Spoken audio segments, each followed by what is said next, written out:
आम घरे हठात कहीं चाउल भजा भजा गला भिडियो को लास्ट जाए देखो जानीपारे। हाय सांग मैंने वेलकम माय मिनी ब्लॉग। दीपहर खाଇବା खाई सारिकी मुझे लग जाइए नड़िया छड़ेवा कहीं आम घरे आज चाउल भजा हबार थिला। बहुत दिन है भावुची वर्षा ऋतु केबे आसीबा मत चाउल भजा खाया मिलिबो। आज से दिन पलि आसी चाउल भजा हवापाई जहाँ जहाँ दरकार आग सब काटाकुटी कर देथिली। तापर लग जाइए अदा रसुण गोटे पेस्ट बनवाई। अदा रसुण पेस्ट बनी सारा पर मो काम ये पूरा सरी जाइतिला। तापर मो मौसी बस जाइए चाउल भजा भाजिया कहीं मत चाउल भजा भाजवा आसेनी। मो मौसी आग तेल दे तेल टे गरम हो आसला भुसुंग पत्र पकई देते।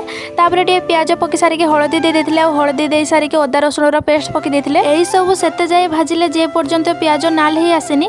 आ प्याज टे नाल हो सारा पर मो मौसी चुली कढ़ा उली देते। तापर मो माँ चाउल भजा को कढ़ारे दे देते। मो मौसी भल भाव में गुड़ी दौले। तापर मो मौसी जीरा गुंड भजा नड़िया बुट मटर मिक्सचर आउे गरम मसला दे देते। मिक्सचर एका दे सारिक मो मौसी चाउल भजा को गुड़ी देते। जमीक सब मसला चाउल भजा सहित भल भाव में मिसीज सब गुड़ी सारापर ये आम रेडी हो जाता चाउल भजा। रोचे सांग मैंने देखा गोटे नुआ ब्लॉग रे। बाय।